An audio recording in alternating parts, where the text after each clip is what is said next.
Good day everyone, I'm Raven Josh Ancheta, but you can call me Raven. So I'm currently taking Bachelor of Science in Business Administration at Dingso OUS. So let me tell you about myself a little bit. So I'm currently working as a barista here in Bonti. Currently nandito ako sa Kaparwan branch namin ngayon. So I also enjoy listening to love songs, lalo yung mga all love songs, because it helps me to relax after a busy long day and lalo kapag galing sa work. So during my free time naman, I usually spend my time with my family most of the time, and also with my friends. So kapag rest day ko talaga, mostly tulog lang talaga ako ang ginagawa ko para makarecover yung katawan ko after a busy long week, ganon. So ako nga pala rin ay panganay sa aming magkakapatid na...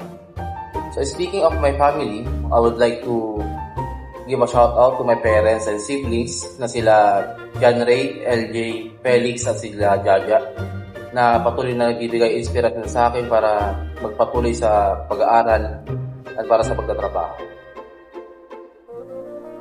In terms naman sa kung bakit pinili ko ang Dingso OUS na pasuking university, pinili ko siya dahil mas magiging convenient para sa akin, lalo at may trabaho ako, magiging flexible yung oras ko. So, mas practical na rin siya kasi yun nga, Sabado ang pasok.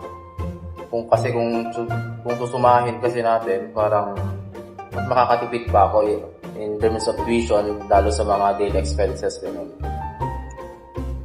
So, I choose BSBA kasi interesado ko sa business, lalo sa management and entrepreneurship. Gusto ko rin matuto kung paano magpatakbo ng isang business balang araw.